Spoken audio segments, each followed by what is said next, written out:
Very good morning students. आज का हमारा जो टॉपिक रहेगा वो टेक्निक्स ऑफ फाइनेंशियल एनालिसिस रहेगा। फाइनेंशियल मैनेजमेंट जो आपकी बुक है उसका ये एक तीसरा चैप्टर है। इससे पहले वाले हम चैप्टर में फाइनेंशियल स्टेटमेंट के बारे में पढ़े थे, जिसमें हमने balance sheet, profit and loss account जैसे फाइनेंशियल स्टेटमेंट के बारे में चर्चा की थी। आज हम फाइनेंशियल स्टेटमेंट के एनालिसिस चैप्टर को पढ़ेंगे, टेक्निक्स ऑफ फाइनेंशियल एनालिसिस। और हमने ये चर्चा भी की थी कि पहले वाले चैप्टर में कि जो वित्तीय विश्लेषण होते हैं वो संस्था के फाइनेंस पोजीशन को शो करते हैं। अब हम उस फाइनेंशियल पोजीशन यानी जो स्टेटमेंट थे उन सब का एनालिसिस करेंगे और उसकी कुछ टेक्निक्स हैं। तो टेक्निक्स पर चर्चा करने से पहले हम थोड़ा इसकी थ्योरी पे फोकस करते हैं। देखिए, जैसे हम समय समय पर अपने शरीर को अच्छा रखने के लिए डॉक्टर्स के सलाह लेते हैं, उसी तरह जो संस्था है उसकी जो फाइनेंशियल पोजीशन है उसको साउंड करने के लिए या प्रॉफिटेबल कंडीशन में बनाए रखने के लिए हमें फाइनेंशियल स्टेटमेंट का एनालिसिस करना बहुत आवश्यक है।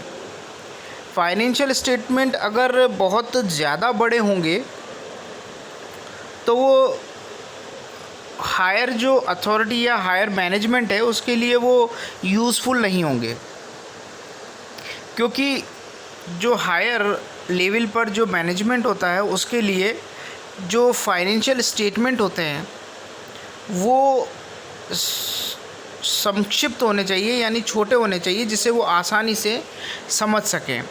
तो सबसे पहली बात तो ये कि जब हम फाइनेंशियल स्टेटमेंट को जब तैयार करते हैं तो सबसे पहले उसको इस संक्षिप्त रूप में करते हैं कि उससे उस संस्था की पूरी स्टडी यानी जो आप इंस्टीट्यूशन है उसकी फाइनेंशियल एनालिसिस को आसानी से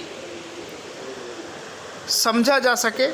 इतने भारी बड़े बड़े स्टेटमेंट बनाने से प्रॉब्लम होती है। स्टेटमेंट हमेशा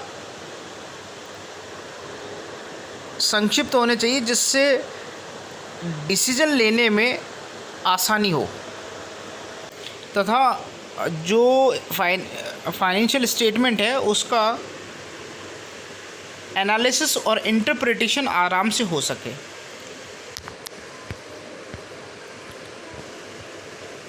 इसी टेक्निक्स और एनालिसिस के लिए अलग अलग डेफिनेशंस दी गई हैं।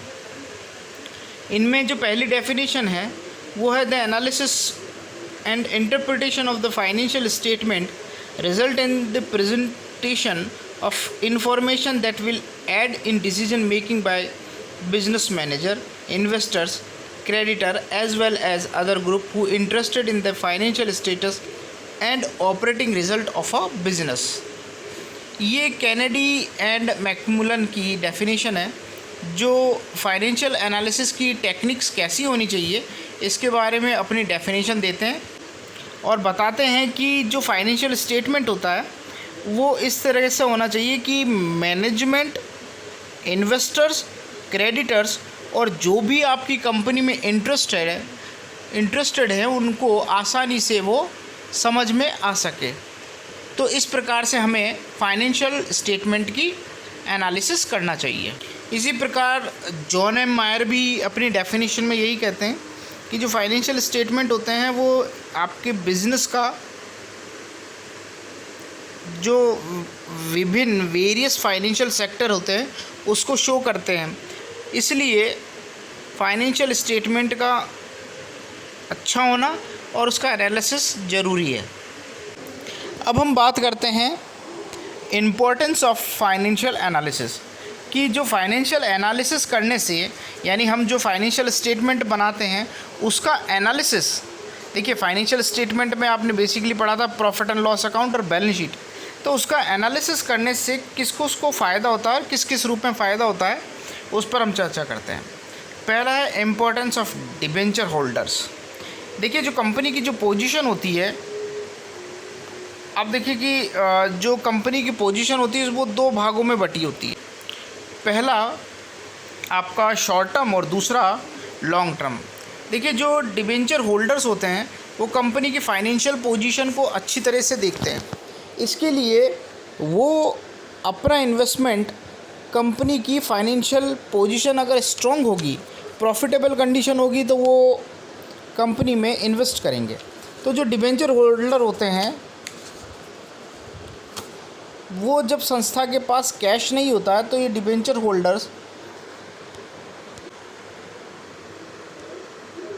इसी प्रकार है इम्पोर्टेंस ऑफ इन्वेस्टर्स। यदि कंपनी की पोजीशन अच्छी होती है तो कंपनी में इन्वेस्टमेंट होता है, और कंपनी में इन्वेस्टमेंट होने के लिए जो इन्वेस्टर्स होते हैं वो दो चीज़ें देखते हैं, एक तो सिक्योरिटी यानी सुरक्षा और दूसरी प्रॉफिटेबिलिटी। यदि दोनों चीज़ें होंगी, प्रॉफिटेबिलिटी और सिक्योरिटी, तो कंपनी में इन्वेस्टर्स अपना कैपिटल को लगाएंगे। तो जो फाइनेंशियल स्टेटमेंट होते हैं वो कंपनी में प्राइस अर्निंग रेशियो को भी शो करते हैं, जिससे कि और साथ के साथ ये भी बताते हैं कि पिछले साल में क्या प्रॉफिट हुआ और आगे क्या संभावना है। तो इसको देखकर इन्वेस्टर्स जो होते हैं वो काफ़ी इन्वेस्टमेंट करते हैं। तीसरा होता है सरकार के लिए महत्व यानी इम्पोर्टेंस फॉर गवर्नमेंट। जो सरकार अपनी फाइनेंशियल पॉलिसी बनाती है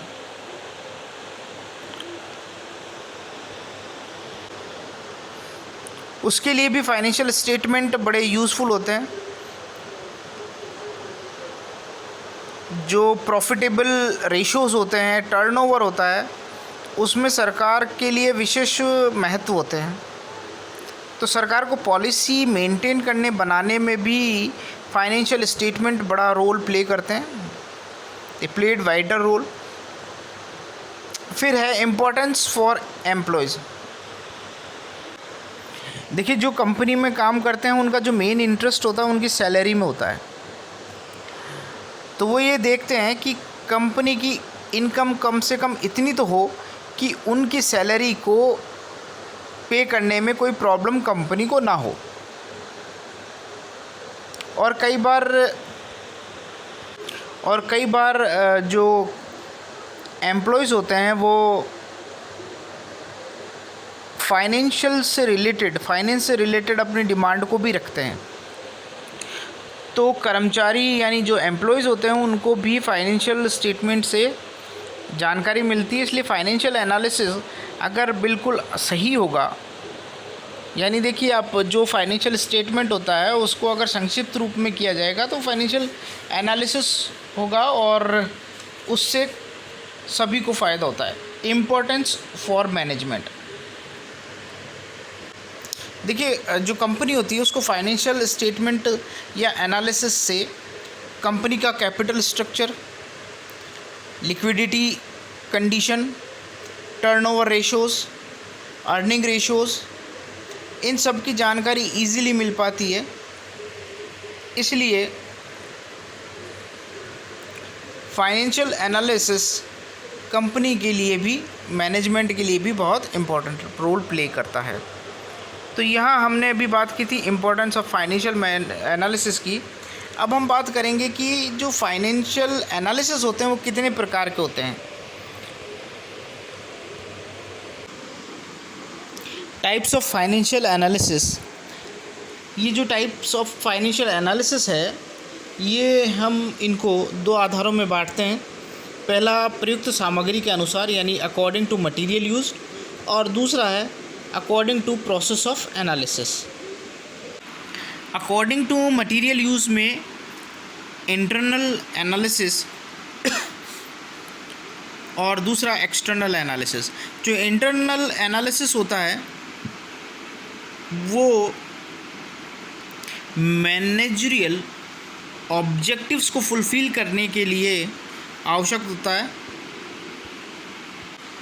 यानी जो संस्था के कर्मचारी हैं, मैनेजमेंट है, उनके लिए इंटरनल एनालिसिस यानी फाइनेंशियल स्टेटमेंट्स को इंटरनल एनालिसिस किया जाना आवश्यक होता है।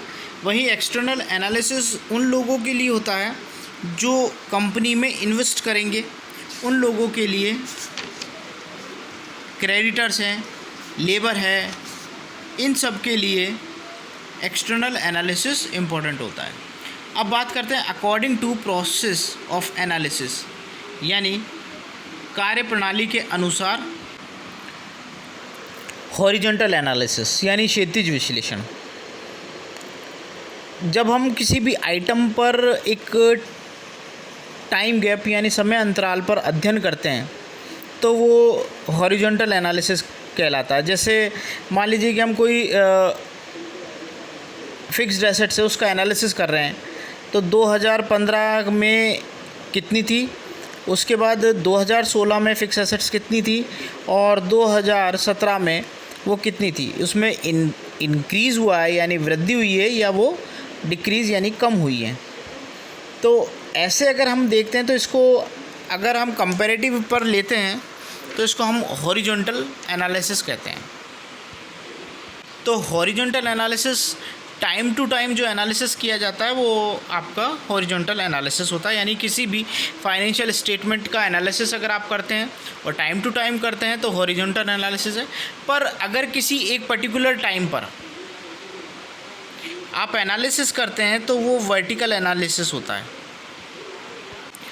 जैसे अगर मान लीजिए कि हमारे पास बैलेंस शीट है और बैलेंस शीट के टोटल को अगर हम 100 मान लें और फिर उसके बाद उसकी जितनी भी एसेट्स और लाइबिलिटीज़ है उसका उस 100 से परसेंटेज एक टाइम पर निकालें तो ये आपका वर्टिकल एनालिसिस होता है। तो हॉरिजॉन्टल एनालिसिस यानी टाइम टू टाइम हो गया और वर्टिकल यानी एक टाइम पर जो एनालिसिस किया जाता है। अब हम बात करते हैं आगे process of financial analysis. Process of financial analysis में कि हम जो फाइनेंशियल एनालिसिस करते हैं वो उसका क्रम क्या होता है, उसकी स्टेप क्या होते हैं, प्रक्रिया क्या होती है, उसको हम फाइनेंशियल एनालिसिस के प्रोसेस में रीड करेंगे। इसमें सबसे पहला है रीअरेंज ऑफ फाइनेंशियल स्टेटमेंट। यदि अगर आप देखें कि यदि कहीं पर भीड़ है और उस भीड़ में अगर हम व्यक्तियों को गिने तो बड़ा कठिन हो जाएगा, लेकिन अगर उसी भीड़ को अगर हम एक लाइन में लगा दें, सिस्टमेटिक अरेंजमेंट कर दें तो उन्हें गिनना बड़ा आसान होगा।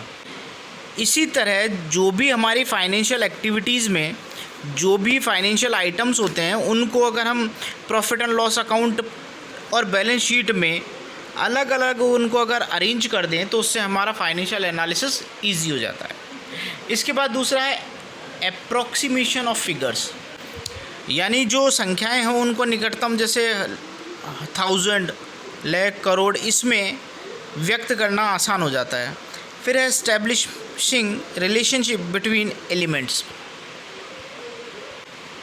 दो एलिमेंट्स में रिलेशनशिप एस्टैब्लिश करना ज़रूरी होता है। इसके बाद study of trends.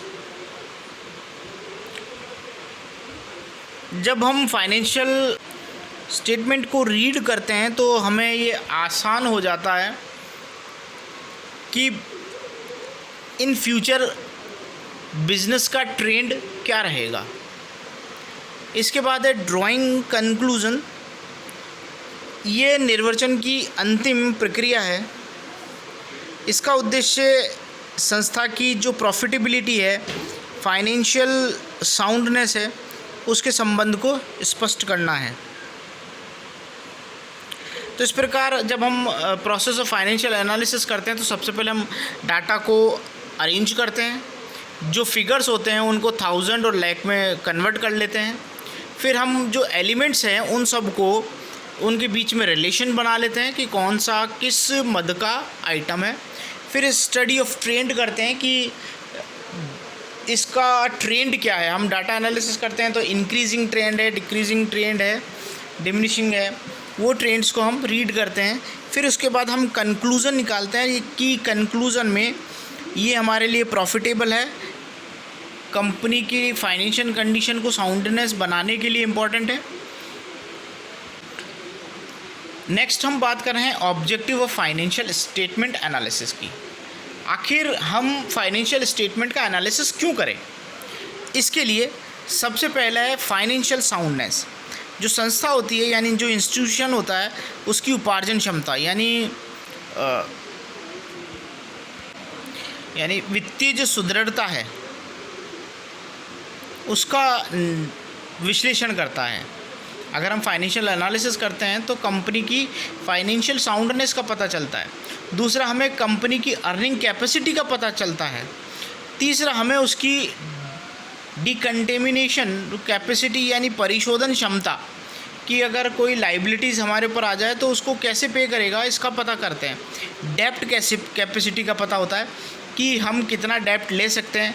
Financial security का पता चलता है कि संस्था में फाइनेंशियल सिक्योरिटी कितनी है जिससे कि इन फ्यूचर इन्वेस्टमेंट किया जा सके और इन्वेस्टर्स को अट्रैक्ट किया जा सके। इसके बाद है मैनेजरियल एफिशिएंसी। जब हम फाइनेंशियल स्टेटमेंट का एनालिसिस करते हैं तो उसका एक फ़ायदा हमें मैनेजरियल एफिशिएंसी के रूप में भी मिलता है, क्योंकि मैनेजर को जो फाइनेंस मैनेजर होते हैं उनको डाटा जो होता है उससे रिलेट करना ज़रूरी होता है, कंपनी की पोजीशन को चेक करना ज़रूरी होता है, कंपनी के अर्निंग प्राइस रेशियो, इन सब को मैनेजरियल एफिशिएंसी के द्वारा चेक किया जाता है और ये फाइनेंशियल एनालिसिस इसके लिए बहुत हेल्प करता है और इससे मैनेजरियल एफिशिएंसी बढ़ती है और वर्किंग कैपिटल का सही यूज़ भी होता है।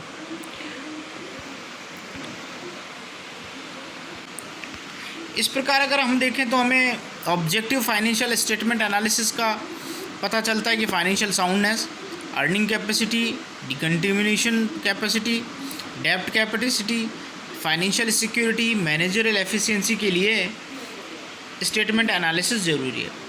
आज के टॉपिक का जो लास्ट है वो टेक्निक्स ऑफ फाइनेंशियल एनालिसिस है कि जब हम फाइनेंशियल एनालिसिस की पढ़ेंगे तो फाइनेंशियल एनालिसिस की कौन कौन सी टेक्निक्स है जो आगे के चैप्टर्स में हम पढ़ेंगे। वो उनमें हमारे पास पहले होगी कंपैरेटिव फाइनेंशियल स्टेटमेंट है, कॉमन साइज फाइनेंशियल स्टेटमेंट है, ट्रेंड एनालिसिस है, रेशियो एनालिसिस है, फंड फ्लो स्टेटमेंट है, कैश फ्लो स्टेटमेंट है और ब्रेक इवन एनालिसिस है। आगे के जो हमारे चैप्टर्स होंगे वो इन्हीं से रिलेटेड रहेंगे, तो नेक्स्ट वाले चैप्टर में हम इसको और क्लियर करेंगे। Thank you.